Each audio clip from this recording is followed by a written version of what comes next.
Good afternoon. This is the September 2021 edition of OSBC's Guest of the Month. Today, we have as our guest an octogenarian who started his professional career as a carpenter. However, by the grace of God and the dint of hard work, he is today a globally recognized professor of vocational and technical education.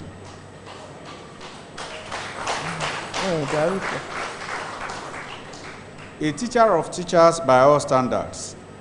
He was a primary school teacher in 1956, a modern school teacher between 1964 and 1965, headmaster of a modern school in 1968, and a research assistant between 1972 and 1973. He started his lecturing career as a graduate assistant in 1975 and became a professor in 1989. Our guest has supervised more than 45 theses, ranging from master's to doctorate levels. He has to his credit 26 academic papers published in national and international journals, as well as presented 87 conference and seminar papers. He has also attended many international conferences around the world. This enigmatic personality was the Registrar and Chief Executive Officer of the National Business and Technical Examinations Board, NABTEB, between 1992 and 2002. He was confirmed as executive member of the Independent Corrupt Practices Commission, ICPC, in 2011. Professor Olu Aina is our guest on this edition of Guest of the Month. On behalf of the management and staff of OSBC, sir, I heartily welcome you, Professor Olu Aina, OFR, as OSBC September 2021 Guest of the Month. You're welcome, sir. Thank you very much. Let me add that Professor Olu Aina was once the Pro-Chancellor and Chairman Governing Council of Ibadan University, Edo State. As we speak, he is the Pro-Chancellor Crown Hill University, Eye Nkoni, in Ilorin. Once again, you're welcome, sir. Thank you very much. My name is Akinola Owolabi. The panelists who will be asking questions from you, Abimbola Babatunde, Director, News and Current Affairs Radio. You're welcome, ma'am. Thank you very much, Akinola. Olatunji Idowu, retired there as an assistant director. I could see Baba smiling. One of your... It's my friend. He's your friend. I'm your son, sir. Olatunji, èdè Yorùbá ló mọ béèrè lọ́wọ́ yín. Bí bàbá sọ́mọ, ó ti lọ́mọ ló ń jẹ́. A máa ka bẹ́ńkò, mo sì mọ̀ pé ẹ mọ̀. Olatunji Idowu, lẹ́ẹ̀kan sí, ẹ káàbọ̀ sórí ètò yìí. Ẹ ṣeun. A kí gbogbo àwọn èèyàn wa tó kù tí wọ́n wá ń jókòó. Tá a bá ní a máa dárúkọ ńkọ̀ọ̀kan, ó lè gbà àkókò. Ṣùgbọ́n kétò tó parí, àwọn tó bá yẹ kí a kí káyìn, a kí wọn, a sì yìn wọn. But let me say that the Director General of OSBC, the Acting Director General is here, is leading the team.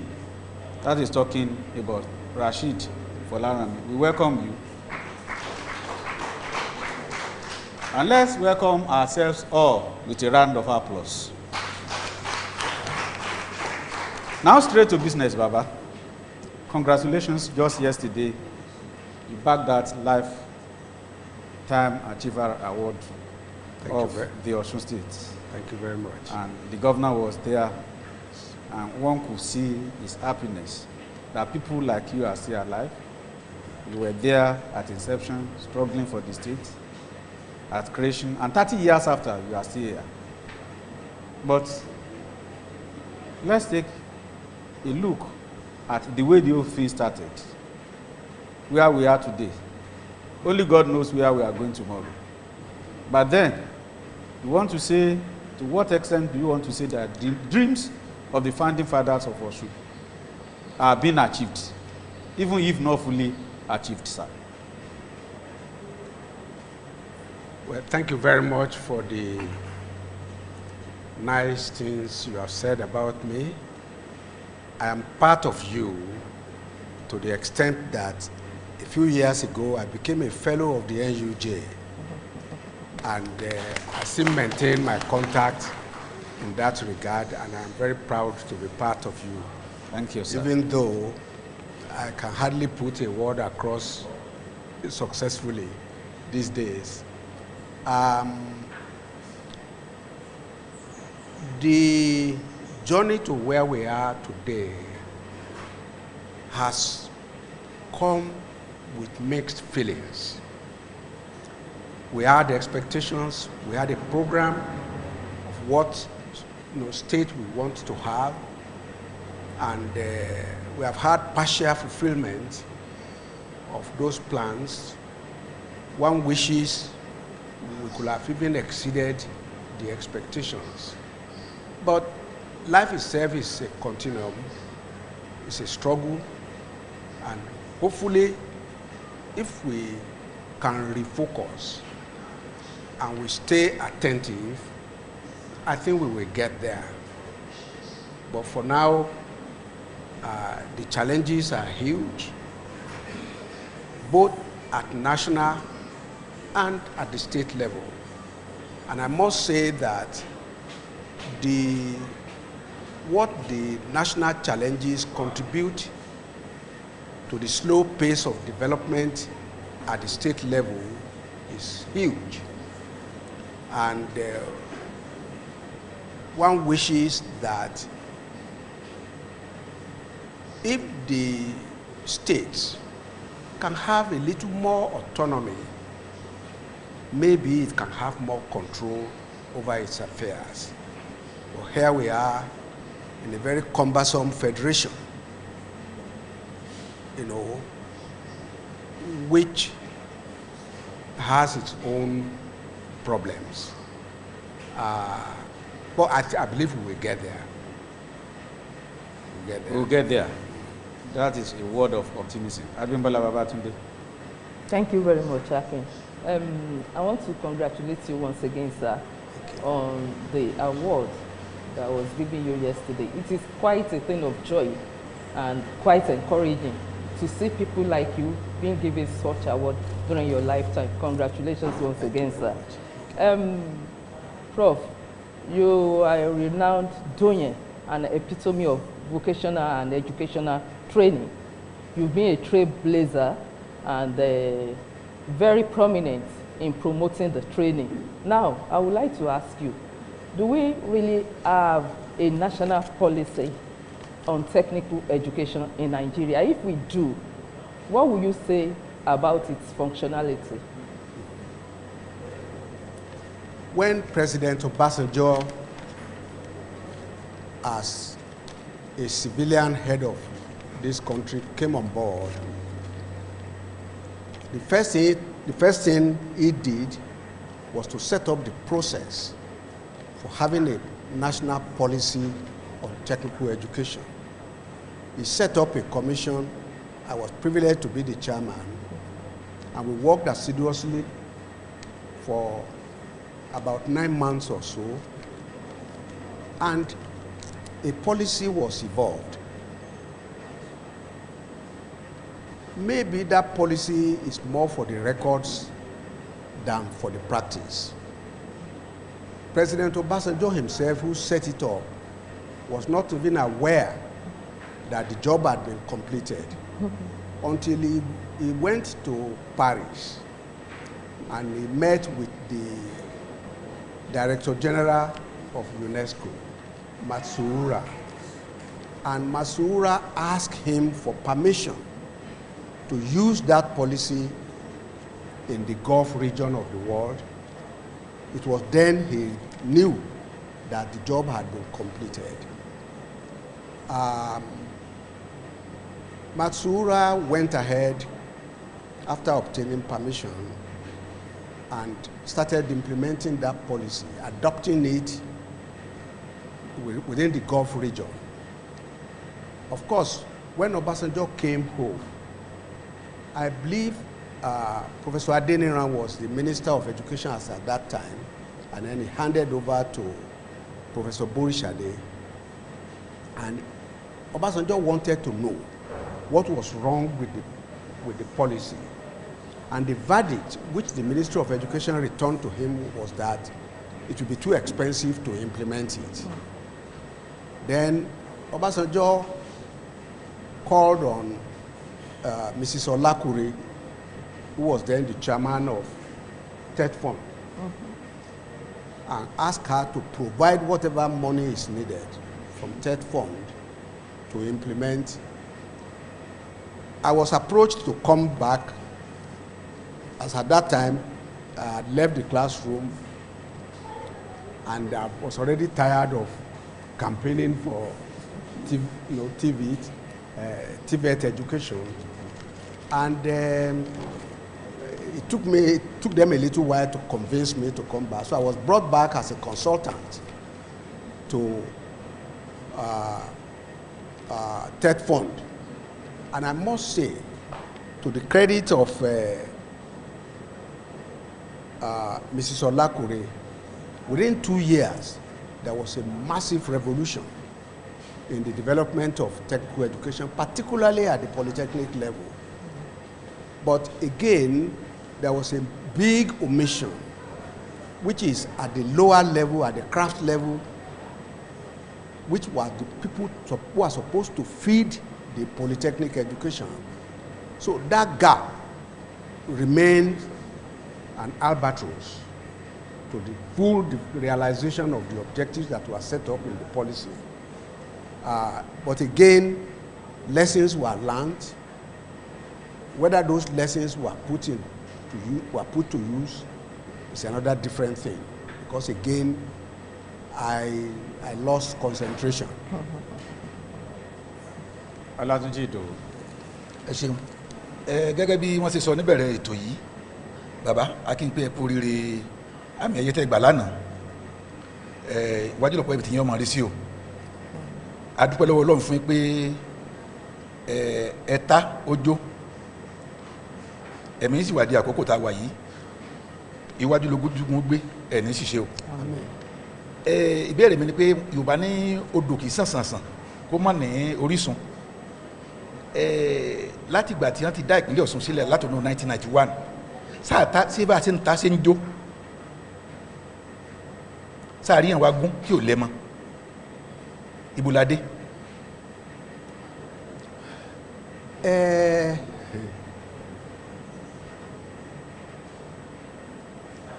Ó dàbí ẹni pé àti ìdébi tó yẹ ká dé, nítorí pé àwọn ètò wà ńlẹ̀. Fún àpẹẹrẹ, nǹkan tí àwọn òyìnbó ń pè ní development, wọ́n máa ń gbé ètò yẹn lé orí nǹkan ni. Orí ibi tá a gbé ètò ti ìdàgbàsókè Ọ̀ṣun lé, òun ni ọ̀tọ̀ ètò ọrọ̀ ajé, ètò ẹ̀kọ́, ètò ohun ọ̀gbìn, iṣẹ́ oko. Ṣùgbọ́n àti ìláṣeyọrí kan tó dàbí alára nínú àwọn nǹkan wọ̀nyí. Nínú ètò ọrọ̀ ajé, ibẹ̀ la fi bá a ṣe lè tètè máa rìn láti ibì kan dé ibì kan ní kíákíá. Fún àpẹẹrẹ, aláà máa ṣe ọ̀nà mẹ́ta ní Ọ̀ṣun, wípé Ọ̀ṣun ìpínlẹ̀ tó kéré ni, tó dẹ̀ diramú, kò fẹ̀. Aláà ṣe ọ̀nà kan ring road, à ṣe sí inú, à ṣe kan sí àárín, à tún ṣe kan síta. Tá a fi jẹ́ pé ibikíbi tí èèyàn bá ń gbé ní ìpínlẹ̀ Ọ̀ṣun àti dé ibi tá a fi ṣe olú ìlú bí Òṣogbo tá a fi ṣe olú ìlú, kò yẹ kó pẹ́ ju bí 30 ìṣẹ́jú sí wákàtí kan lọ, láti àti ibì kan bọ́ síbì kan. Tó fi máa jẹ́ pé ẹni tó bá ń ṣiṣẹ́ l'Óṣogbo bóyá Ọ̀tàn ló ti ń bọ̀ ní o bóyá Ifẹ̀ ní o bóyá Iléṣà ní o kúlúkúlùkù máa gbé ìlú ẹ̀ ká máa ṣe ìdákídàgbàsókè yẹn ká máa mú láti Òṣogbo lọ sí ìlú wa ká máa mú láti ìlú wa wá s'Òṣogbo nǹkan tá à ń fẹ́ táwa tá a jókòó sídìí ètò yẹn lára nǹkan tá à ń fẹ́ nìyẹn. nǹkan kejì a ní a máa tún ilé ẹ̀kọ́ wa ṣe títí tó fi jẹ́ pé láti àwọn oríṣiríṣi ìpínlẹ̀ míì wọ́n á máa wá gba ètò ẹ̀kọ́ ní Ọ̀ṣun àti ìdébẹ̀. a ní nǹkan ọ̀gbìn wa a ní nǹkan iṣẹ́ oko a ní a máa lọ nígbà tọ́nà bá ti wà a máa dá ọjà sílẹ̀ káàkiri tó jẹ́ pé àwọn nǹkan ọ̀gbìn tá a bá ń gbìn lọ́ṣun gbogbo àwọn ìlú tó yí wa ká àwọn ìpínlẹ̀ tó yí wa ká wọ́n á máa rà ẹ̀yà rí pé àti ìdébẹ̀. a ti ní ìlọsíwájú níwọ̀nba ní orí àwọn nǹkan mẹ́tẹ̀ẹ̀ta tí mo dárúkọ yìí ṣùgbọ́n kò tí ì dé ibi tí a fọkàn sí kó máa dé nílùú àkókò tá a wà yìí. 30 ọdún kì í ṣe wọ̀nba ọdún ọmọ tá a bá bí 30 ọdún sẹ́yìn tí ò báyìí tí ì wá nǹkan ṣe òbí àti máa béèrè pé ṣé kò sí nǹkan. òbí gbọ́dọ̀ béèrè pé ṣé ò sí nǹkan tí ò bá sì sí nǹkan ọ̀pọ̀lọpọ̀ gbà tó ń ti nǹkan ló máa ń rìn. I want to go back to Abimbola's question. While you were answering that question, you did observe that at certain level where students should have been prepared for the tertiary level, that there were not too pleasant in quote development there in terms of what is obtainable there. There was a time in Nigeria that even at secondary school level, you have this policy 6334. For a while, you hardly hear anything about it again. There were technical colleges all over Nigeria. Talking about Osun, you have one in Osogbo, and you were actively involved in developing it, sir. At a point, a number of others were thought of, about 13 or so. Why precisely is it difficult to see through policies geared towards technical education, vocational education, at secondary school level, at technical colleges level, before we begin to feed either polytechnic or the series of Federal University of Technologies that we have in Nigeria? How is it difficult? As I said, in 2009, when the policy on the development of technical education was developed, the Federal Ministry of Education, which was supposed to digest the report, I think the ministry suffered indigestion to the extent that they couldn't move it forward because they said it would be expensive. But there was nothing expensive about it. Yes, you have to have facilities. Now, but let us start from the 6334 you referred to. The 6334 was supposed to have the JSS, which was supposed to give broad education, broad beginning education to every child. Take them from illiteracy to literacy. After the first 3 years, they are supposed to take a placement examination. That placement examination was supposed to say in what area each child would be successful in life. It was not an achievement exam. It was not a pass or fail exam. It was a diagnostic exam to say what, to tell us, to tell educators, to tell institutions what areas that particular child will succeed in life. we departed from that. We started offering pass or fail examination. It became an achievement test instead of a placement test. Yes. So we got it wrong there. Now, these children were supposed to proceed to the institutions where they are more likely to succeed, either to be in the sciences or to be in the humanities or to be in technical skills development. Because we got it wrong, the streaming was wrong. It became an examination where you will say, oh, this child will go to SSS, without telling us what area of SSS. There were 3 streams in SSS. Because we got it wrong, we did not put the children where their skills, where their knowledge, where their aptitude were supposed to showcase them. We simply put them. I must also say that the pressures from parents also contributed largely to this departure.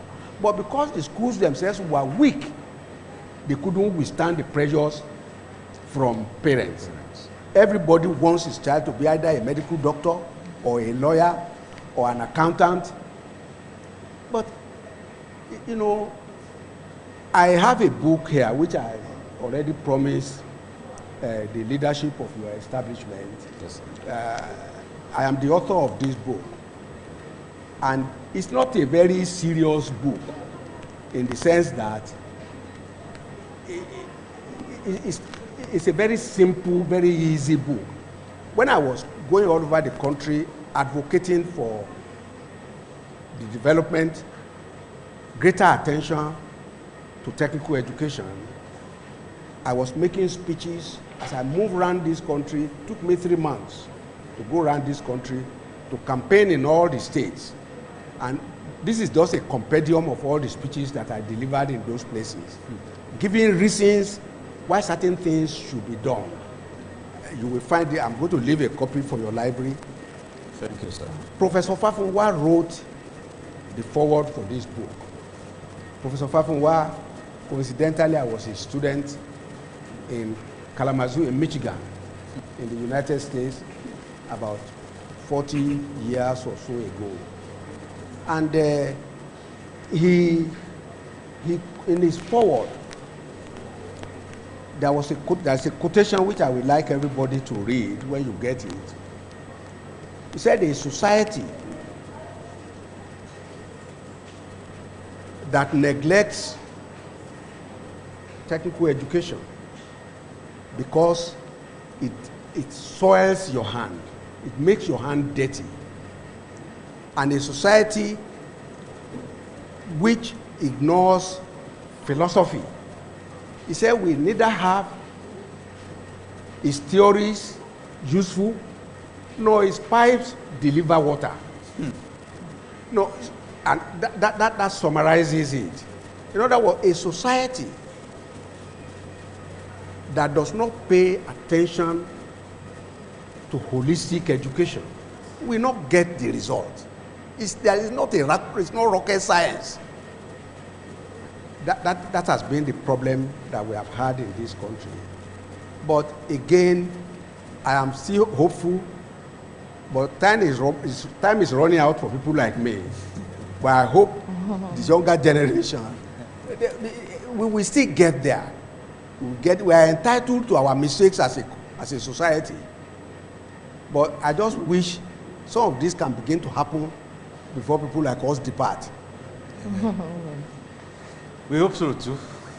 We hope so.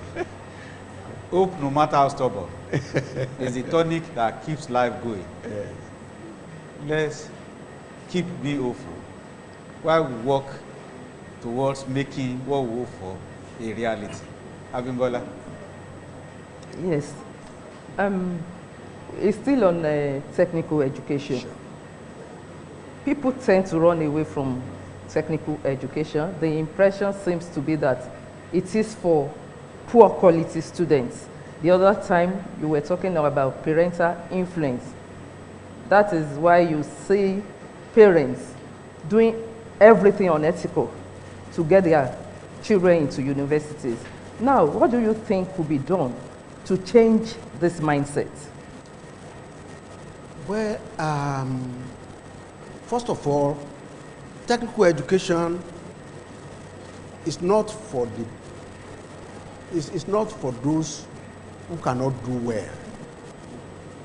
You can argue that maybe I managed to have a first class in my undergraduate, but at the same time, I won't regard myself as a non-performer, even though I know myself I could have done better.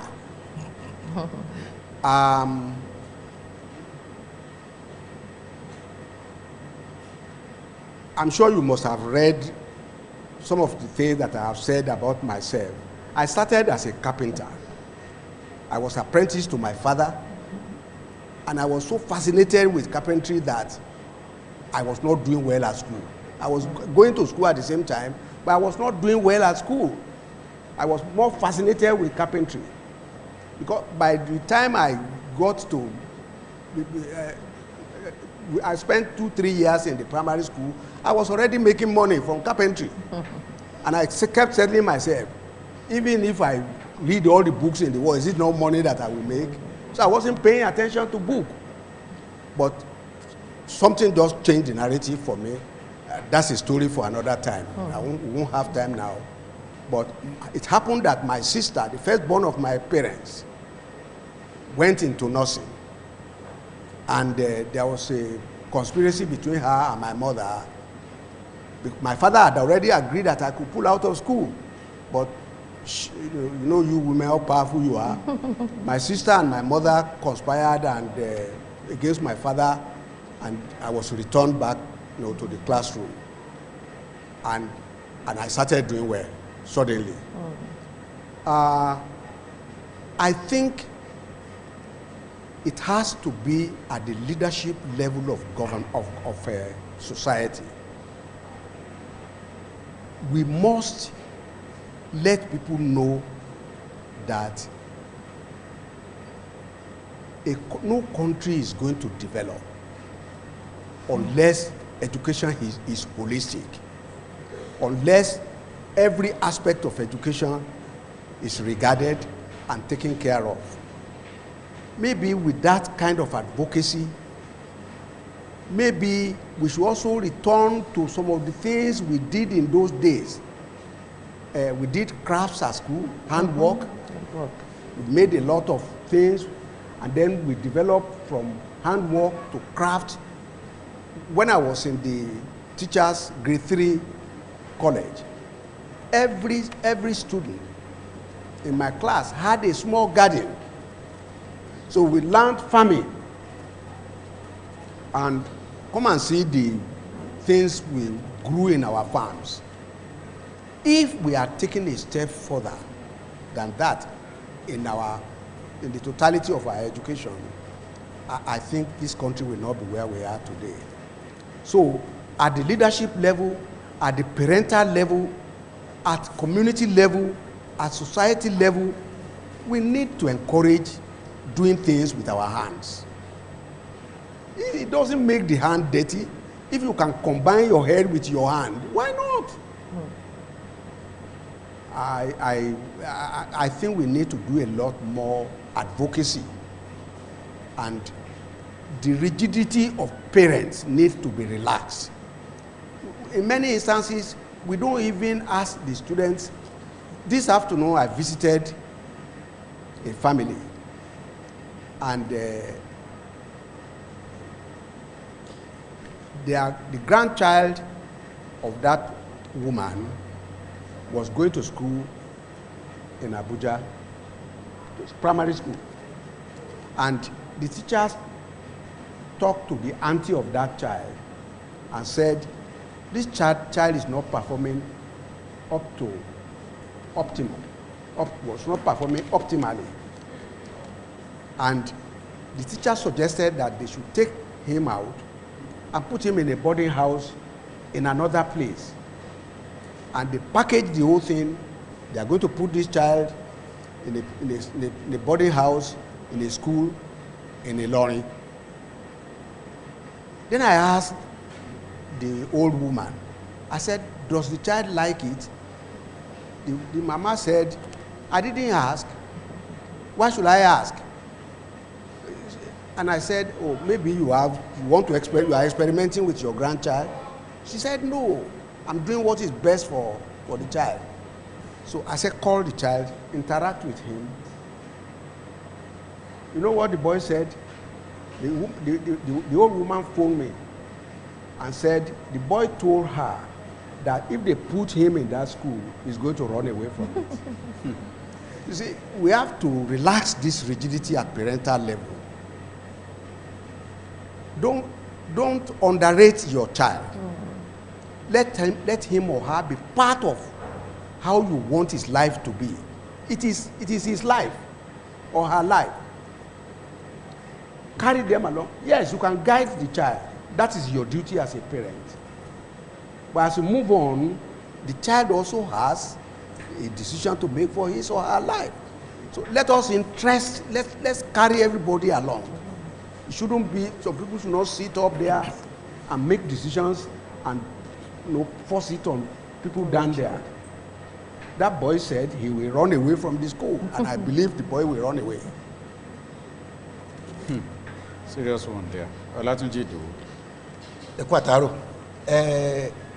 Ọ̀jọ̀gbọ́n kan Robinson Greenwood nílẹ̀ Amẹ́ríkà ó sọ kí ní ẹlẹ́dẹ̀ òyìnbó èmi wà tú sí Yorùbá ó ní ẹni tí yà ń jẹ kò yàtọ̀ sẹ́ni tí sẹ̀ǹṣẹ́ ẹni tí ò bá nímọ̀ ètò ẹ̀kọ́ kò yàtọ̀ sẹ́ni tí ń bẹ lájùlé ọ̀run ó fi hàn pé ó mọ bí ètò bẹ́ẹ̀kọ́ ṣe nítumọ̀ sí ló ṣe gbé bẹ́ẹ̀ àwọn àpótá bá dé orílẹ̀-èdè bíi Canada bá a dé Amẹ́ríkà bá a dé Japan tí èèyàn bá ti kàwé ó ti ṣoríire ṣùgbọ́n lọ́dọ̀ wa ń bí ní ilẹ̀ Nàìjíríà tọ́mọ bá jáde yunifásitì tán lẹ́yìn tí àwọn òbí tí wọ́n sánná ní ara láti rán lọ yunifásitì nígbà bá jáde ó lè ní first class tí wọ́n ń pè ní first class ó lè ní 2 ó lè ní gbogbo ẹ̀ wọ́n á tún ní kó lọ kọ́ṣẹ́ gẹrungẹrun kó lọ kọ́ṣẹ́ aránṣọ kó lọ kọ́ ẹni tí ó máa so bàtà ṣé ìṣe pẹ́yìn tí nígbà yìí sí ìtẹ́ nígbà tẹ́yìn kàwé láyé ìgbà tiyín kẹ́ ẹ̀ tó jáde mọ́tò ó ti wà nílẹ̀ ṣé ìpẹ́yìn tẹ́ wà ń gbà yìí láyé ìgbà yẹn ẹ ti dáyé ti amáyé ṣé ẹ̀ sì jẹ́ máyé.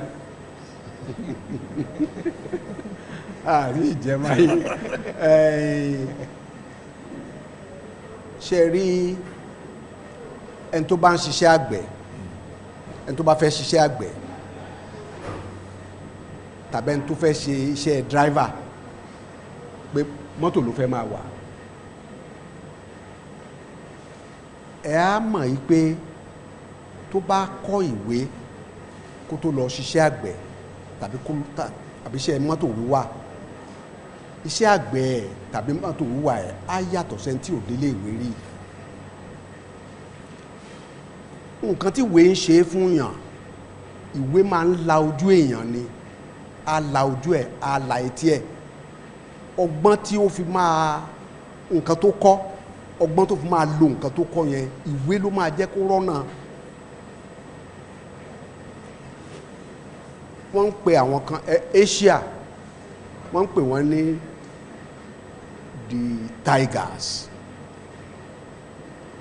ẹ á rí i pé àwọn Korea àwọn Taiwan ẹ á rí i pé lójijì wọ́n kàn bẹ̀rẹ̀ sí economy wọn ó bẹ̀rẹ̀ sí bú kẹ̀mù ìlọsíwájú ń lọ rẹpẹtẹ nígbà tí àwọn èèyàn tán àwọn tó ń ṣe research tán yẹ ìdí ẹ̀ wò wọ́n rí i pé wọ́n ti da ìwé kíkọ́ ti pọ̀ ẹ wo China mo dé 35 years ago ni mo kọ́kọ́ dé China mo lọ fún conference kan bẹ́ẹ̀ ni 35 years ago sí àsìkò yìí nínú ìgbésí ayé orílẹ̀-èdè ó kéré nígbà tí mo lọ síbẹ̀ 35 years ago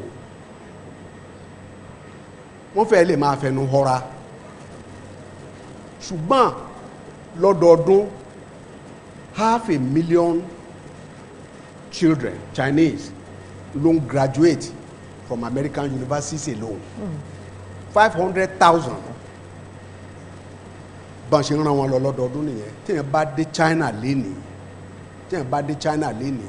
China ti fa Amẹ́ríkà sílẹ̀ wọ́n ti fa Amẹ́ríkà sílẹ̀ kí ló fà á ìwé ni so èmi á bá sọ yìí pé àwọn tó ń rò bẹ́ẹ̀ ó yẹ kán tún èrò yẹn gbà kì í ṣe pé orílẹ̀-èdè yìí náà kì í ṣe pé àkàwé orílẹ̀-èdè yìí kàwé orílẹ̀-èdè yìí ń kàwé gan ṣùgbọ́n ètò àfètò sí ìwé wa kíkà tó nígbà tí àwọn òyìnbó wà ń bí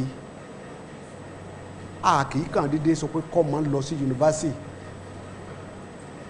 wọ́n á sọ bóyá accountant bóyá ogún la máa nídìí o bóyá ọgbọ̀n ni o engineer bóyá 50 ni o wọ́n ń wò mérò ni iye tí bí ìlú bá ṣe ń dàgbà sókè sí iye tí ìyẹn tán bá máa need òun náà máa ń train kò wá sí pé kọ́ máa wá parí iléèwé kò wá ṣẹ̀ṣẹ̀ máa wáṣẹ́ kiri iṣẹ́ máa ń dúró dè wá ní lóòótọ́ nígbà yẹn ó ń dúró dè wá ní mọ́tò ń dúró dè wá ní ṣùgbọ́n àti ń pọ̀ sí àwa mọ̀ pa ń pọ̀ sí nǹkan ibi tí wàhálà ti ń dé náà nìyẹn. Sir, Nigeria seems to be in love with technology. And over the years, authorities in this country have been working towards technological development, either at secondary or tertiary level. We keep establishing universities that we believe will be technological oriented. But the more we try, the more difficult it is, or it seems to be, for us to advance technologically.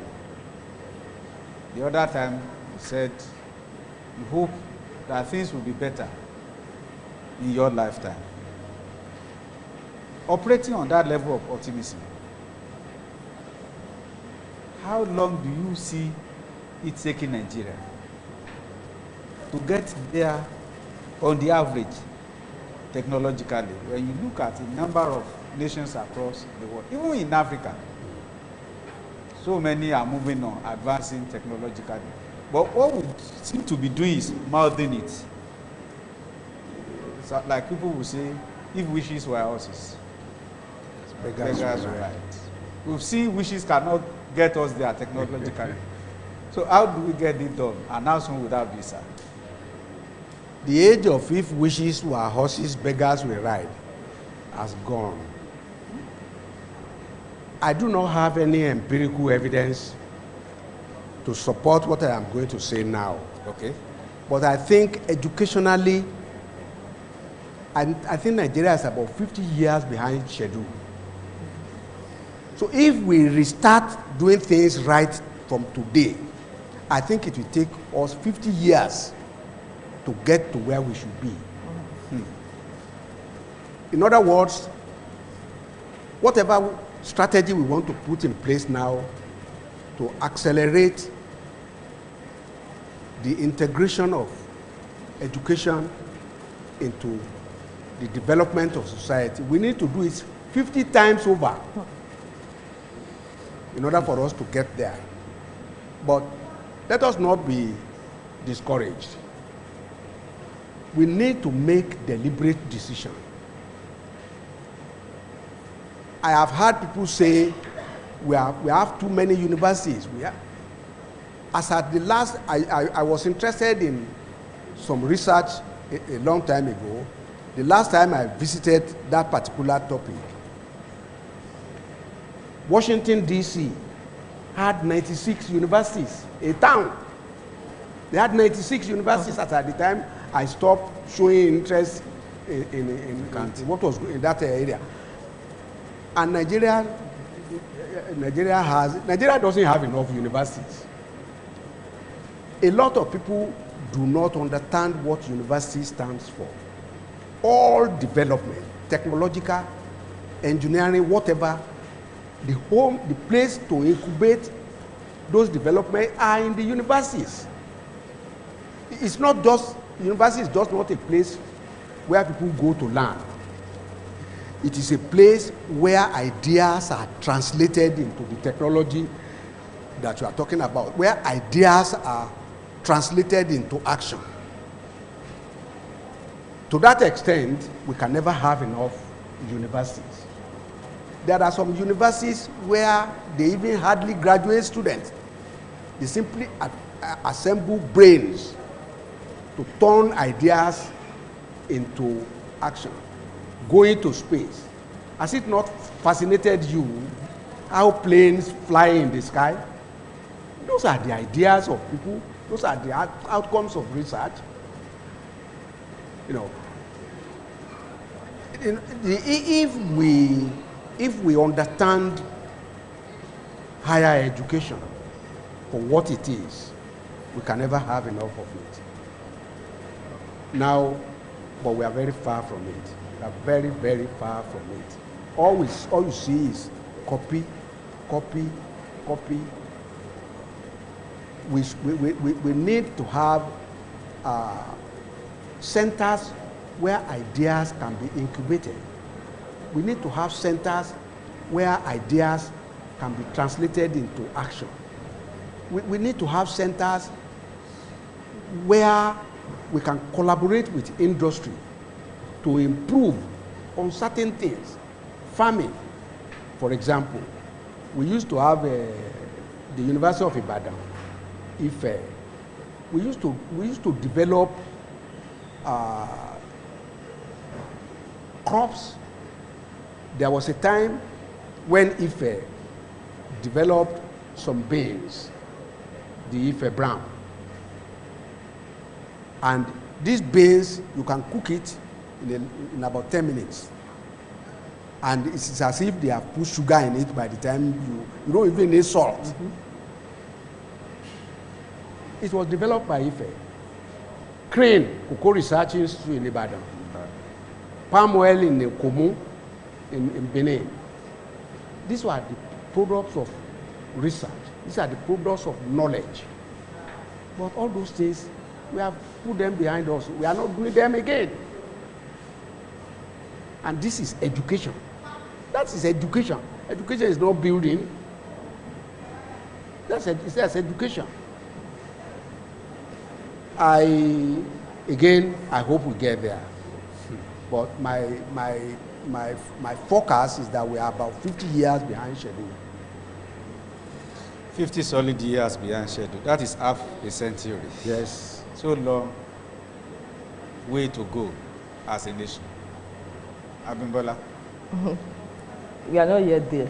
So we hope to get there one day. We get there. Yes. We must get there, otherwise we perish. Yes. Yes. We still have some technicians that are making waves. We have to talk about them. The foundation may be weak. The middle may not, we are not getting it right, but some people are still there. We have to look into our import policy. How favorable is our import policy in developing the Nigerian technicians?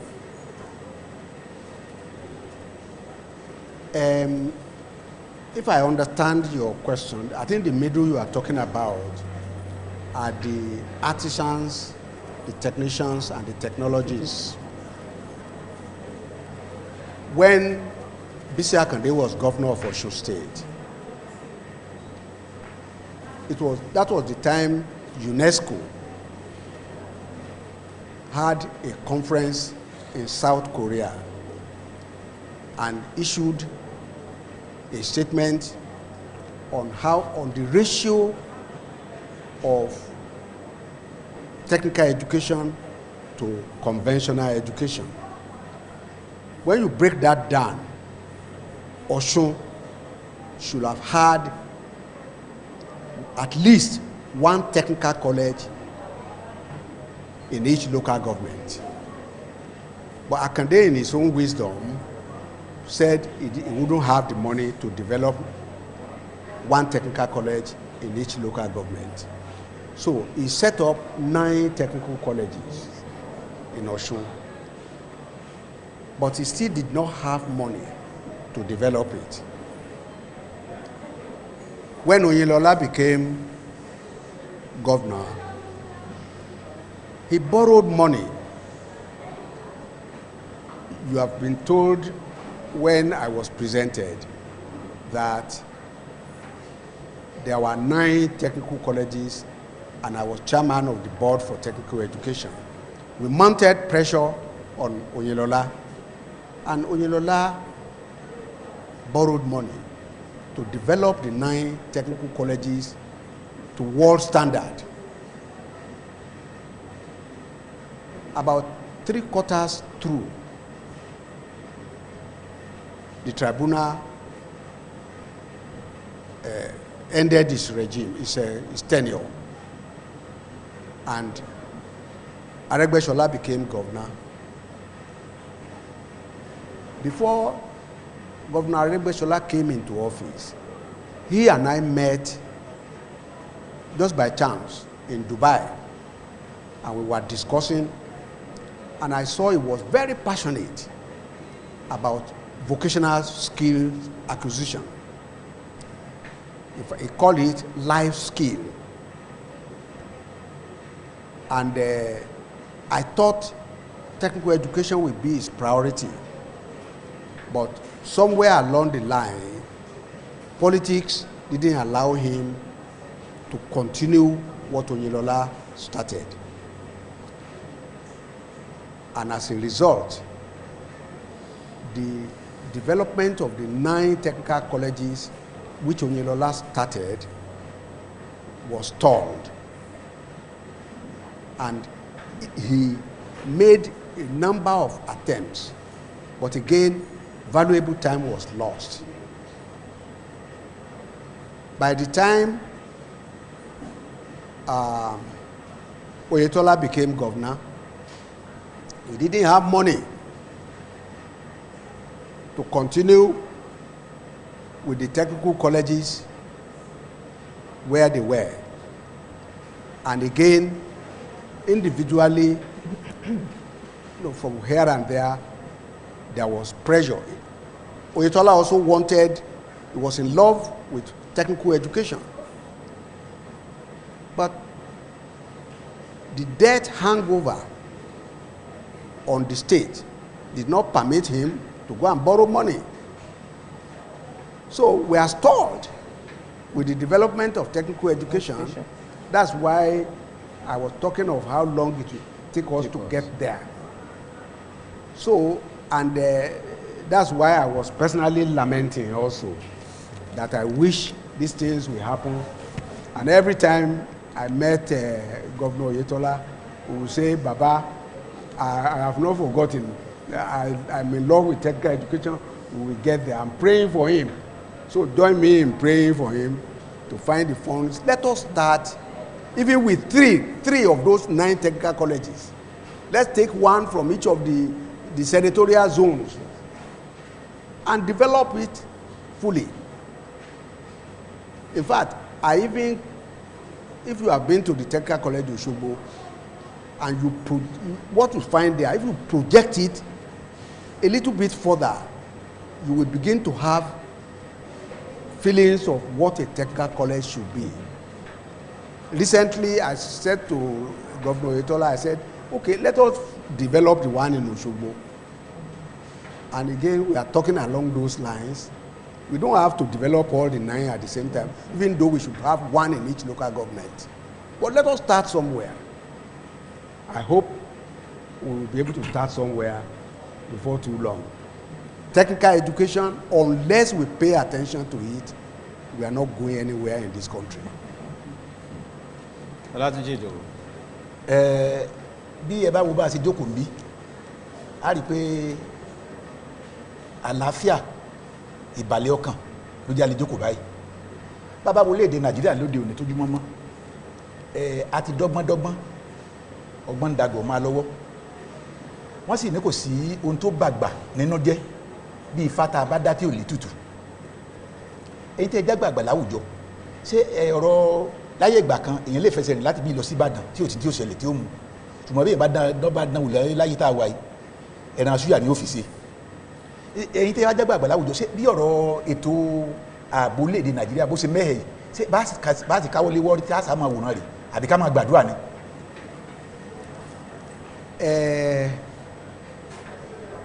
Onígbàgbọ́ lèmi, ṣùgbọ́n àdúrà tèmi mo máa ń nǹkan tí ó bá lè ṣeé ṣe ni mo máa ń gbàdúrà kó ṣeé ṣe. tá a lọ sí church látijọ́ sátidé kó dijọ́ sunday tó ń bọ̀ ká tó kó ń bẹ́ tá a bá ń gbàdúrà ká lè rí ààbò lórílẹ̀‐èdè yìí, àdúrà tí ó lè gbà ni tí ò bá jẹ́ pé a ṣiṣẹ́ lórí ẹ̀. mo dẹ̀ mọ̀ pé bẹ́ẹ̀ náà ló rí pẹ̀lú ẹ̀sìn Islam. àdúrà nìkan ò tó, àdúrà ó máa ń ṣiṣẹ́ o bọ̀ kò tó. ṣé ibi tó orílẹ̀-èdè yìí dé mi ò tiẹ̀ mọ̀ bá a ṣe débẹ̀. ojoojúmọ́ lèmi náà máa ń rò bẹ́ẹ̀ náà ṣe ń rò yẹn. ní àná àwọn ọ̀rẹ́ mi kó tó di pé a lọ síbi àwọ́ọ̀dù tẹ́ ń sọ̀rọ̀ ẹ̀ lẹ́ẹ̀kan, ilé mi la pèsè sí láti nǹkan bí aago bíi 10 títí tó fi di aago 1 ká tó lọ. gbogbo àwa tá a pèsè síbẹ̀ ọ̀rọ̀ ààbò yìí náà là ń sọ. kò sí ẹni mo á ronú sí nígbà tí a kó mbẹ̀ tán tó dalẹ́ àná tí mo padà sílé láti sùn. mo wá rò pé gbogbo àwa tá à ń sọ̀rọ̀ yẹn a kàn ń sọ bí kinní yẹn ṣe ń dùn wá tó náà ni, kò sẹ́ni tó mójútó ẹ̀. ṣùgbọ́n lójú mi o, ìjọba àpapọ̀ ni mi máa gbé kinní yẹn kọ́ lọ́rùn, nítorí pé ìjọba àpapọ̀ federal government ni mo ń sọ̀rọ̀ ẹ̀ o, àwọn ni wọ́n ṣèlérí fún wa yìí pé àwọn á tún ọrọ̀ ajé orílẹ̀-èdè yìí ṣe, ìwà jẹgúdújẹrá àwọn á mú kúrò, ààbò ìlú wọn á fún wa. èmi ò tí ì rí kankan tán ṣe ń bẹ̀ o, mi ò tí ì rí. lójú tèmi ìjọba ńlá ti súnrakì, ọjọ́ mélòó la máa dúró dà? gẹ́gẹ́ bẹ́ẹ̀ ṣe sọ, ojú máa ń tì mí tí mo bá ń lọ ibì kan kọ́lọ́pàá máa tẹ̀lé mi kan gbé bọn dání, tọ́lọ́pàá yẹn bá ṣubú tí bọn dún gàù lẹ́yìn mi ìrò ó máa ń ká mi lára, kì í ó tiẹ̀ máa ń tì mí lójú. nígbà tá a wà ní kékeré kò síbi tá a lè dé lórílẹ̀‐èdè yìí, láì ní nǹkan bí 20 ọdún sẹ́yìn ká mọ́ tẹ̀ sọ̀rọ̀ gbà tá a wà ní kékeré, nǹkan bí 20 ọdún sẹ́yìn kò síbi téèyàn ò lè dé lásìkò tó fẹ́ dé bẹ́ẹ̀.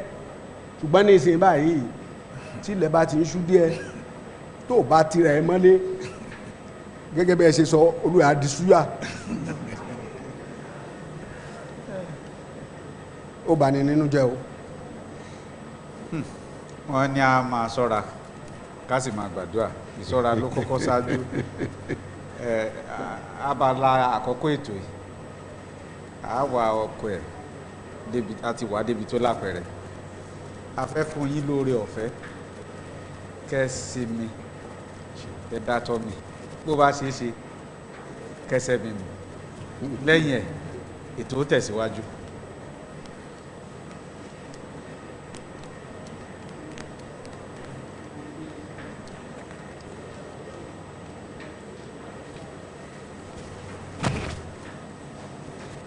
Okay, wọ́n ti ṣe.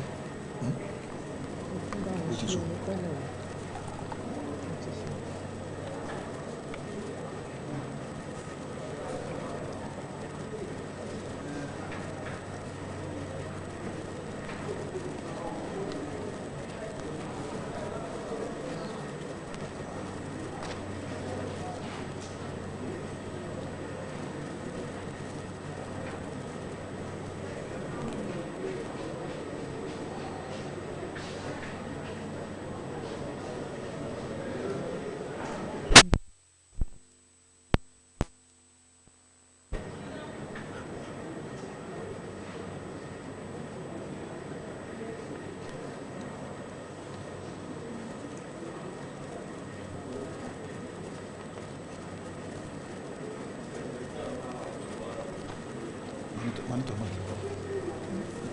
Monitor.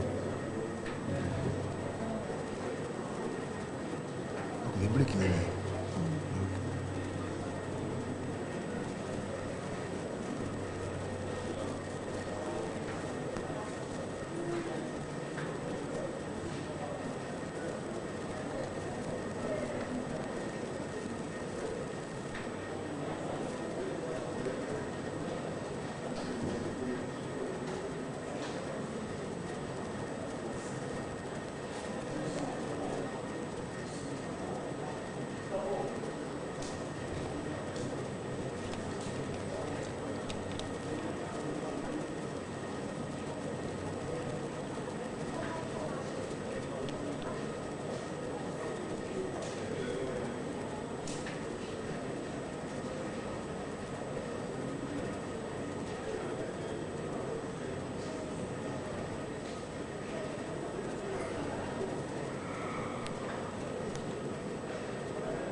Ṣé ìyá máa ná àwọn lẹ́yìn ní láti lè fẹ́? Ṣé màá yé náà báyìí?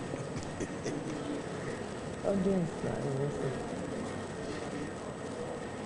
Kí ló ṣe? Ṣé ìgbà máa ṣe? Problem wà. Pèsè.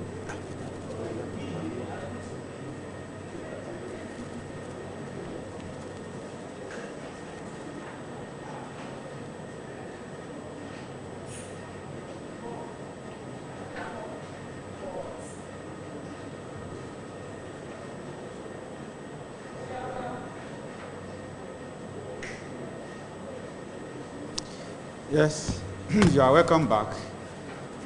We are moving to the second stage of this program. And that is the stage we will be giving the members of the audience to ask one or two questions from our guests before we come back and round up the program. And this is the way it will go. For anybody who is interested in asking a question, we'll limit it to a question per person. You let us know your name and you go straight to your question. So are there people out there who want to ask questions? Last one, Rivaya Kansui. Please give the microphone to him. Thank you very much. Ẹ káàsán bàbá, ẹ pẹ́ fún wa. Ẹ sọ̀rọ̀ gẹ́gẹ́ bí olùkọ́ni. Ibi tẹ́ ẹ ti bẹ̀rẹ̀ ìrìn àjò nìyẹn. Mo dẹ̀ lọ pé gbọ́dọ̀ lọ sí Teachers College. Ikú tó ń pa technical education ló ń pa teachers education náà lọ. Bí a bá rí àwọn olùkọ́ kò dúnra,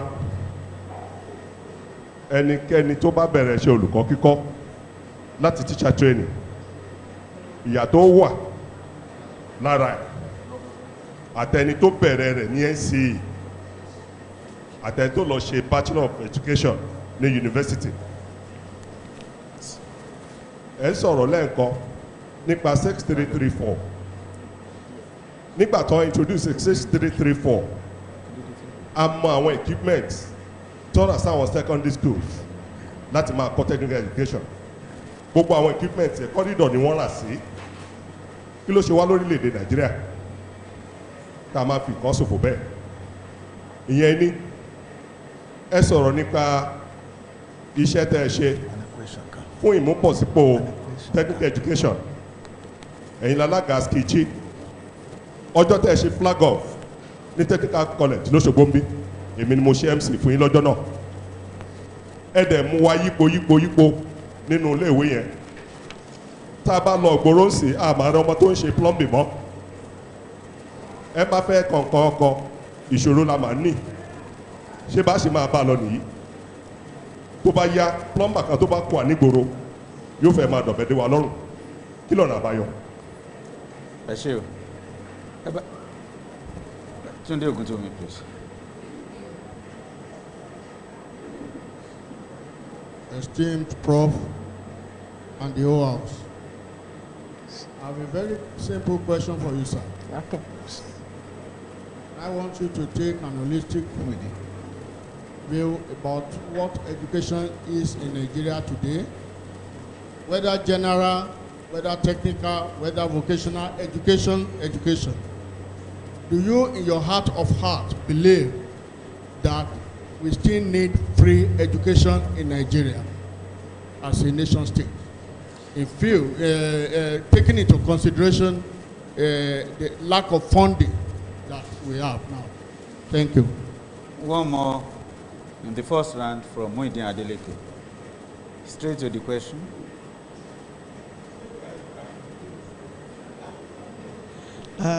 I want to join others in thanking our Baba for being forthcoming since the start of the program. My question has to do with Nigeria as a nation. It's true that our forefathers, those who agitated, the nationalists who agitated for Nigeria's independence, worked assiduously. But, sir, were we ripe for independence when we got independence? Or we just wanted independence to chase away the colonialists? If Nigeria was on the vanguard of those who clamor for the dismantling of apartheid, and apartheid, at the end of the day, paid off handsomely for South Africa, do we need to probably reinvite the colonialists? Because we are not getting anywhere in Nigeria. That's my question. So let's the guests attend to the first 3 questions. We'll come back to the others. Your responses to those questions. Yes, thank you very much. The first question is more of a statement which I substantially agree with. Thank you very much. It is true that I went to teachers grade 3. I went to teachers grade 2 before I went to the technical college and then went into the university. I must also say that I did my university teacher education in the US, and it is different from the way it is done here. Whatever you are going to teach in the US, apart from your degree, bachelor's degree, you must also get a license to teach the subject that you have been trained to teach. In vocational education in the US, you must have put in, to get the license to teach a vocational subject, you must have put in 3,000 hours of hands-on practical experience. So you may not even get your teacher's vocational license until 2-3 years after you get your degree. It is only when you get that license that you can actually, you are now certified to teach that course, what you have been certified for. I wanted to teach in the US. I wanted to teach in a secondary school, so I went into industry. After I got my degree, I'm putting 3,000 hours of practical experience. And I think, I mean, I love it. And I wish we can have that here too. But it is going to be difficult for us because we don't have industrial base. So even if you want to have a hands-on experience, there are no places for you to have the hands-on. And also because Nigeria is a very unique country in the way we do things. You can even get license for having put in 6,000 hours of industrial experience without going there, without going to the industry for 1 minute. That is our society. Now, you can see the COVID thing, that we are getting the vaccine now. There is hardly any country that accepts Nigeria's COVID certificate, because they know we have cooked, you have cooked, you didn't get any vaccine. So, I think the way we do things must change if this our society must make progress. We need an attitudinal change as a nation. We simply need, hardly does anybody tell you anything in which he has not inflated it or deflated it with some dressing. If somebody tells you anything and you begin to act on it, you will just see that you will get to a place, a particular point, you cannot move forward. That is a societal attitude. Now, somebody asked whether, I think he wanted an opinion about free education. I don't know whether the person who asked the question has read Awolowo's theory of free education. What Awolowo advocated, I think it was given, the meaning was, it was given a political coloration. Awolowo's theory of free education was that we will share the cost of education. He said the government will provide certain things, parents will contribute certain things, the pupils themselves will contribute certain things. That was what was now misinterpreted as education without making any sacrifice. Because payment is a sacrifice. Government, he said government will provide the schools, government will provide the teachers. All these things are going to cost money. He also says that society will pay tax. We've taken the sweet part of it, of the free education thing, and we have left the bitter part, payment of tax. He called it cost sharing. We are not sharing the cost. We want education to be free. That is to be at no cost. There's no such thing as a free lunch. Somebody is going to pay for it.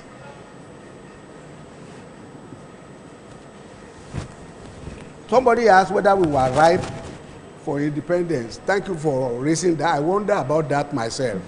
And particularly the South African example that you have just given. Whether apartheid is a blessing. I wouldn't like to be a citizen of South Africa during the apartheid era. But if you see what South Africa has achieved as a result of their background, you will wish that we had our own form of apartheid in this country, and that you will blame the mosquitoes for driving away the white man from here. Because land they would have settled here, especially when they found oil in the 40s. But mosquitoes didn't allow them to stay. So in a way, it is mosquitoes to blame. But there are countries that don't even have 2% of the resources Nigeria has. And they are doing well. Without apartheid, without lamenting premature independence. My son recently went to Rwanda, and I said, show me on the map where Rwanda is. He showed me. Rwanda is one of the most developed countries in Africa today. Simply because of good leadership and national plan, focus, good citizens. They pay tax, they follow rules. The country is ruled by laws, not by strong people. I don't know. We cannot relieve this country. We already had independence. What have we made of it? I think that should be the question, not whether or not we got independent prematurely. Thoughts, provoking answers there. And we appreciate our guest. Olarotimi wrote, gods are not to blame. Exactly. But today we know who is to blame, be blamed for the Europeans leaving early from Nigeria. We said the mosquitoes, maybe the mosquitoes are to be blamed. Yes. And nothing is free anywhere. No free lunch in Freetown. Thank you so much. Please. I think I am blessed to learn from you today, sir. I've read so much about your biography, and I think I can share the information about our lateness to be developed as a nation. And an insight that I want to share with you, sir, is the use of or the adoption of digital technology.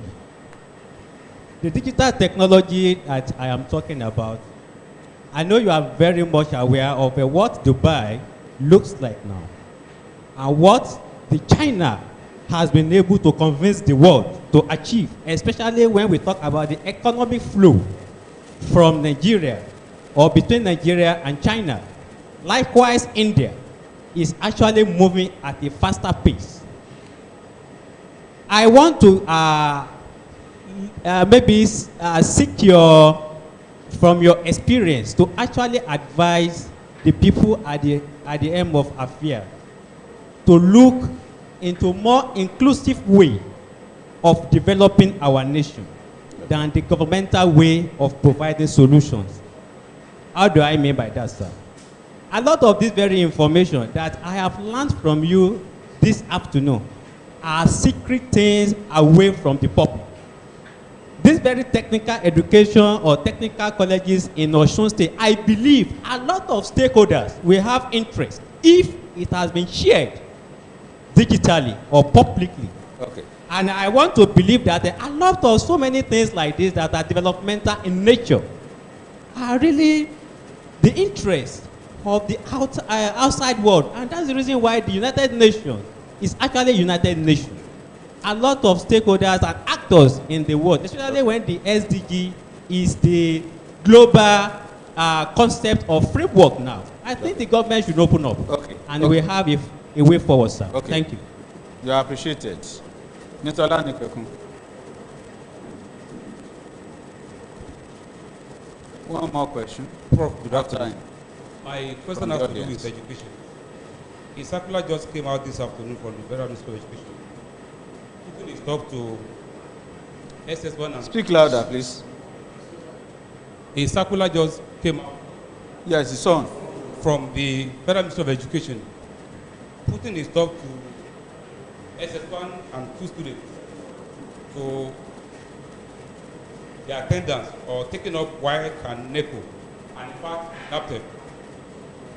In essence, let me just quote a bit of the, he said, any student caught to have written any of the above examination, that is WAEC, NECO, and NAPTEP, in SS1 and SS2 classes will be expelled from the college. All students must write this examination after they are duly registered for the examination by the college. In essence, Prof, are we going backward or are we moving backward or going forward? That SS1 and 2 students must not partake in WAEC, NECO, or NAPTEP any longer. It's circular from the Federal Ministry of Education. Okay. Any other one? Any other question? DG. The DG. Okay. The DG, sir. And that will be the last question from the audience. I'm sorry, I didn't get. Please. No, I will explain, sir. Okay. I want to, first of all, congratulate you on the award you earned yesterday, sir. And I want to observe, like everybody did yesterday, that most of the military administrators and past governors of Osun were at the program yesterday.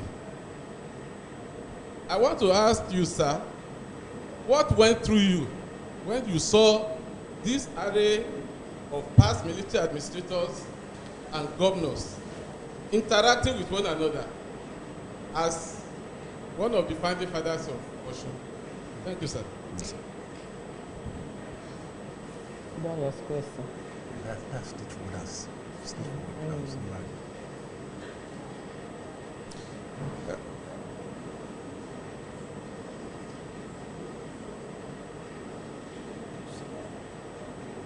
So the second question from Dayola Nikweku was about a circular that came out this afternoon from the Federal Ministry of Education. Either to you have secondary school students writing WAEC, NECO, and NAPTEP. Even at SS1 level, some at SS2 level. They won't wait until SS3. And the federal government is now saying it is mandatory for all to attend SS3 before they can write either WAEC, NECO, or NAPTEP. And that any parent or any student who flouts that rule or that directive will be expelled from federal government colleges. Maybe state colleges wouldn't know what will happen as far as private institutions are concerned. How will you assess this development? Is it a plus or a minus for all we have been discussing on this program? I have not seen the circular, and I will start with that. My suspicion is that the circular is trying to interpret the education law. The education law prescribes the minimum number of years every child must spend in school. That is why there is a school in Suleja. If a child is exceptional, the law the education law permits that child to be removed. Let's say the child is here in Osogbo and there is an exceptional child. The law says, take that exceptional child, take him to the gifted school in Suleja, and the federal government gives him automatic scholarship. All others must spend X number of years in school. That's what the law says. So they don't want that law to be truncated. That's my suspicion. I've not seen it, but I would like to see it. Coincidentally, I'm going to Abuja tomorrow. If I see a copy of the circular and I have questions, I have a meeting with the minister on Monday, and I will take it up. But I don't think it will be anything harmful. Okay. Now, the first person who asked a question, I cannot agree with you more. That's my short answer to your comment. And the last question, how did I feel when I saw the array of people at the award ceremony yesterday, especially having been part of what brought those people into yesterday's program? Because if Osun was not created, if people did not work for the creation, we will not have yesterday. We will not have had yesterday. But that's a very thought-provoking question, and I thank you for it. To be honest with you, when Chief Akande and I went back to my house to eat last night, because we were afraid, both of us are cowards. We couldn't eat the food they were serving there because we don't know whether we'll be eating COVID. So we called my house, we told them, make food for us no matter how late. So we went to, when we went there, most of the time, that is the kind of thing we were discussing. We were reminiscing how the state was created, what some of us did, and how that culminated into the event of the creation 30 years ago and the award night of last night. I must tell you, it gives a special feeling, a feeling of pride, a feeling of gratitude. I personally was elated, not necessarily because of the award, but it was an opportunity for me to meet several people I have not met for a long time. I met one or two people who I have not met since the state was created. I also felt that, oh God, this is your handwork. You created all these people. I also felt I met some people who, like myself, were nothing when we were agitating and running up and down for the state, who are now great.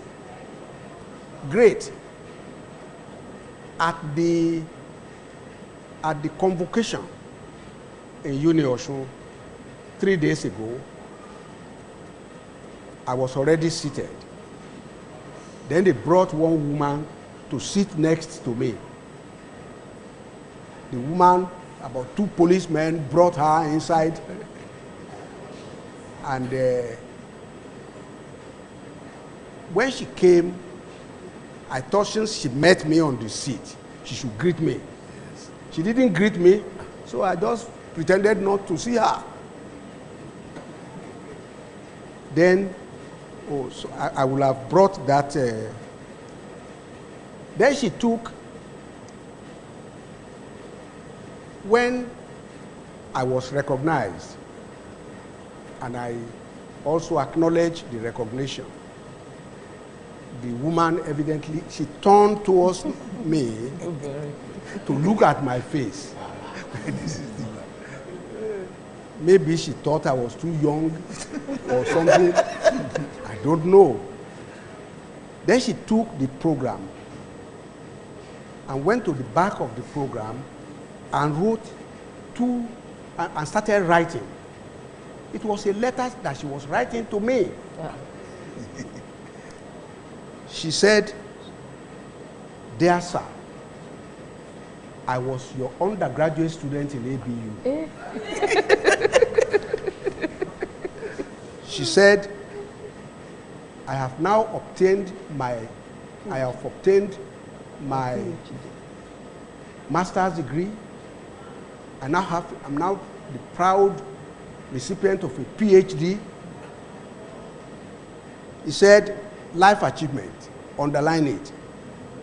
She said, I was the immediate Nigerian ambassador in the Netherlands. She reeled out very intimidating things. And then she said, "Sir, this is for you." When I read it, I said, "Put your telephone number." She put her telephone number. I also gave her mine. I couldn't believe myself. That is, in fact, I was completely thrilled. I have not achieved 10% of what she has achieved in her life. This was my undergraduate student. She said I graduated her in 1971 in ABU. I have absolutely no clue who the woman is. I now said, okay. I said, greet me now. Like your friend. She got up and knelt down and greeted me. I said, you know why I said that? I said the degree we gave you in 1971 was for character and learning. You have shown me what learning has done to you. That greeting is what character has done to you.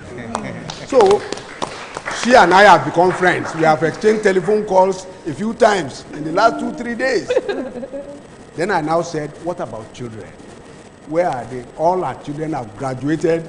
Some of them even with PhD that she is now brandishing. Even my own PhD is now obsolete. So that is the kind of feeling yesterday's program brings to people. And I can only thank God. I can only thank God. And we thank God for your life, Baba. Thank God. Thank you so much. I want to also say something, please, if you don't mind. Okay.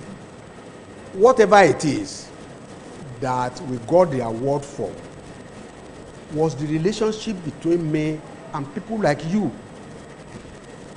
We would be nothing.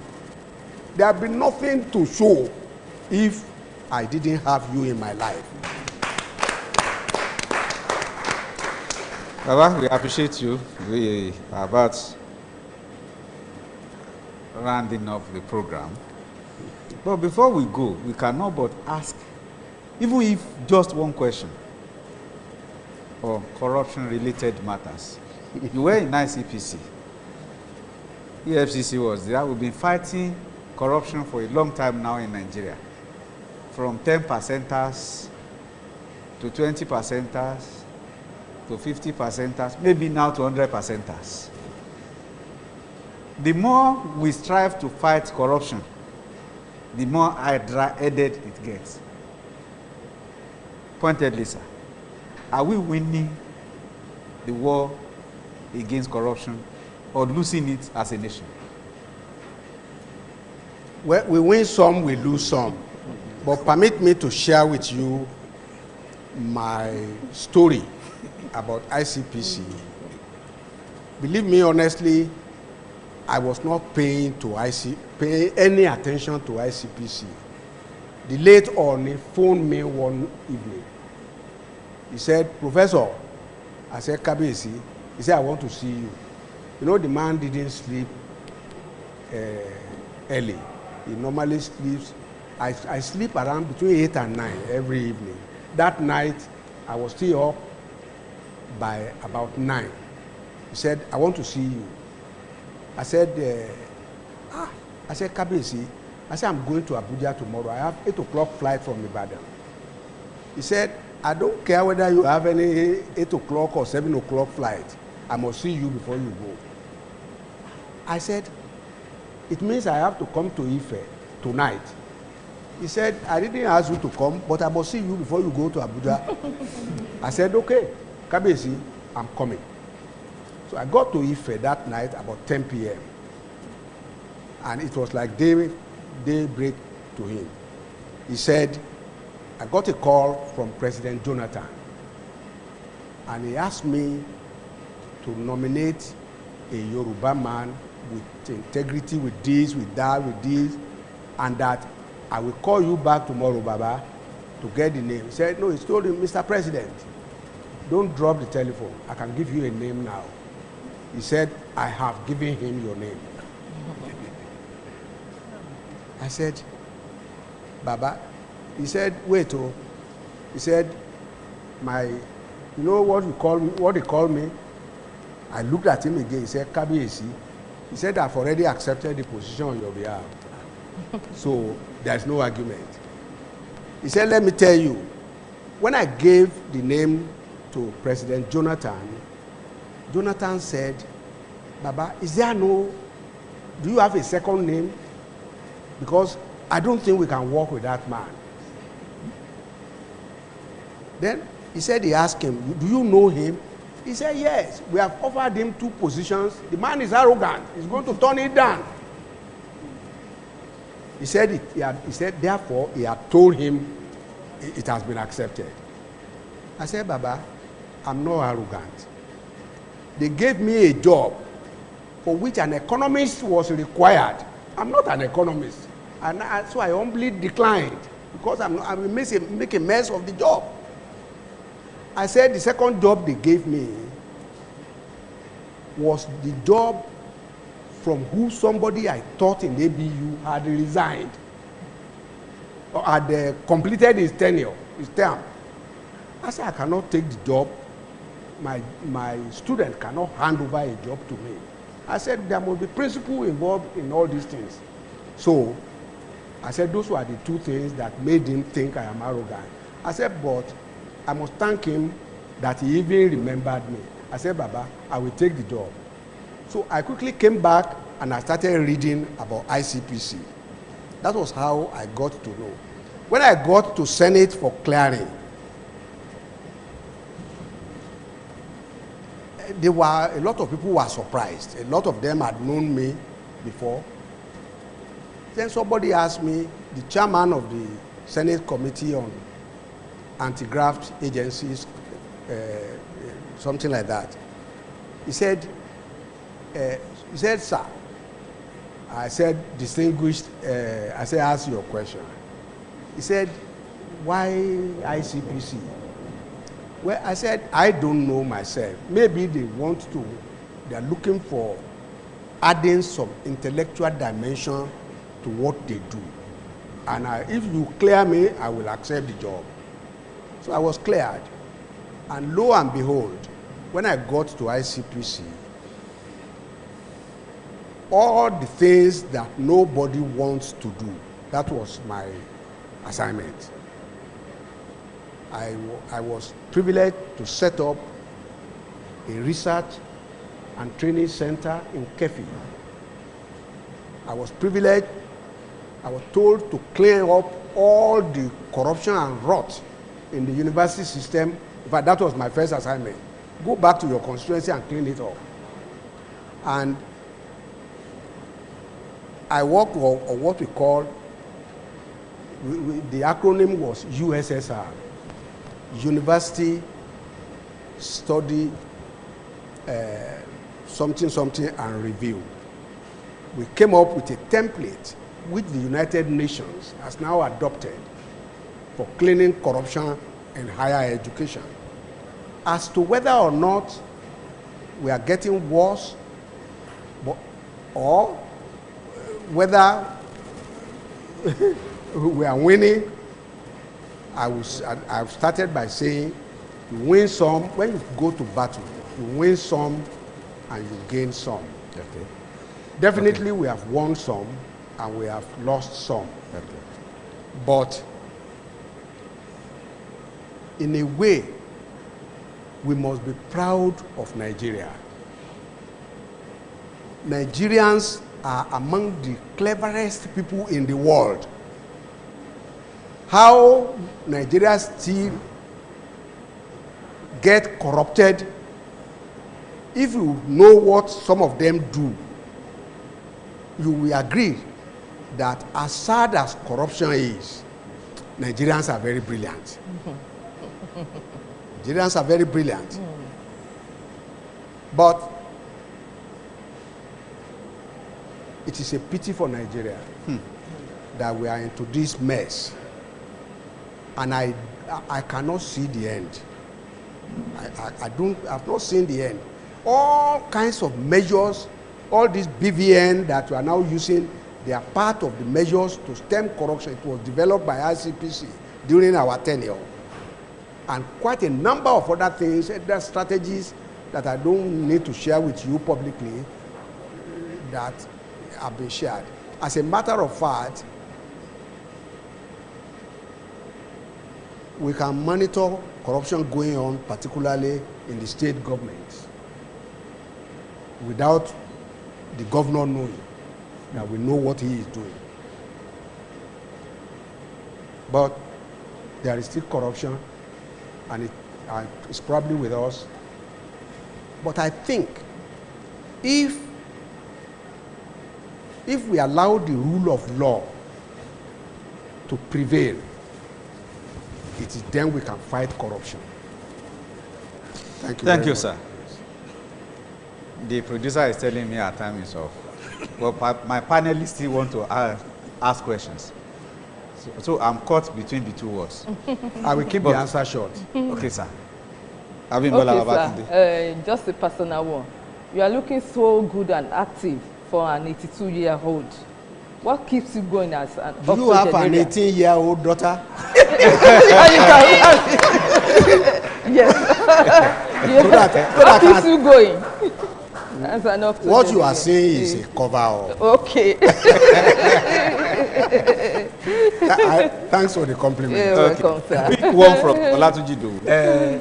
Yorùbá ní bílẹ̀ bá ń pòsìkà tí ò pa bílẹ̀ bá ń pa olóòótọ́ bílẹ̀ bá ń pa bí ikú bá ń pa olóòótọ́ tílẹ̀ ń gbé òṣìkà rírì àmọ́ sún ní ṣe ẹ̀ńgẹ́ bí àgbàlá àwùjọ tẹ́ ti jẹ́ jìmì tẹ́ tún pẹ́ ṣe ICPC kílẹ̀ rẹ̀ pa lè ṣe ní òde òní tá a fi gbìn ọmọlúwàbí sọ́kàn àyà àwọn ọmọ wa láti mọ̀ pé ẹ ń bá fi wàdùwàdù mú kọ́kọ́rọ́ ọ̀la ilẹ̀kùn bàjẹ́ ní òfìsí.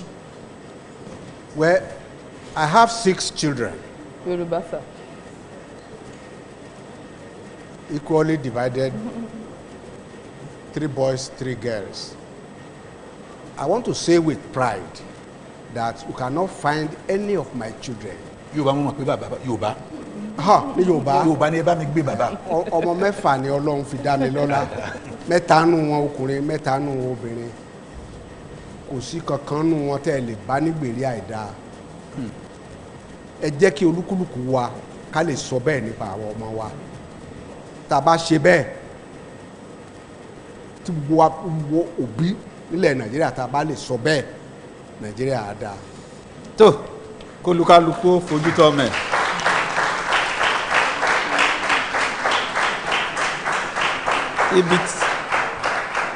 ẹ ṣé mo dúpẹ́. Ibi tí ọkọ̀ ètò tò nífẹ̀ẹ́nu sọlẹ̀ sí ni pé kólúkálukú ṣe kíni kó fojú tọ́ mẹ́. Ìgbà tó lúkálukú bá fojú tọ́ mẹ́, àwùjọ wa ó dára, ìpínlẹ̀ wa ó sunwọ̀n, orílẹ̀-èdè wa ó dùn gbé. A dúpẹ́ lọ́wọ́ yín lẹ́ẹ̀kan sí tí a pè yẹn dá wa lóhùn. Lóṣù tó kọjá, gómìnà ìpínlẹ̀ Ọ̀ṣun ọ̀gbẹ́ni Gbóyèga Oyètọ́lá la ní lórí ìjókòó. Asọ́ngbà náà pé oṣù tí ó tẹ̀lé yìí, oṣù tá a wà, pé a tún ní èèyàn takuntakun tí ó jẹ́ àlejò wa. Ẹ rí i pé àwọn èèyàn fẹ́ kí ètò ó parí. Bẹ́ẹ̀ sì ń sọ̀rọ̀ wọn ń pàtẹ́wọ́. Àwọn tán wà ń bí ní àwọn fẹ́ béèrè. Ọ̀gá wa ní a máa fẹnu ẹnu ọkọ̀ ètò sọlẹ̀. A dúpẹ́ lọ́wọ́ Ọlọ́run. We want to say thanks once again, Baba, for making not just our day or our week, but our month on the guest of the month today. Thank you very much. We want to appreciate the team that put this program together. It's a committee headed by the director in charge of corporate affairs, your son, Olusola Bolaji, who had been coming even to discuss with you while you are here. We appreciate the management of OSBC as a whole, under the leadership of Rashid Folarami, the man who asked about your feelings yesterday. We appreciate every other person here seated and those who are listening and viewing us at home. This month's job is done. October is by the corner. We are assuring you another big fish will be in the house.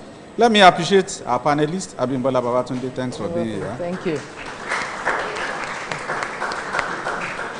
Olatunji Idowu, adúpẹ́. Agbádùn agbádá yín o. Bẹ́ẹ̀ náà lágbádùn béèrè yín. Akinola Olabi is my name. Bye bye for now.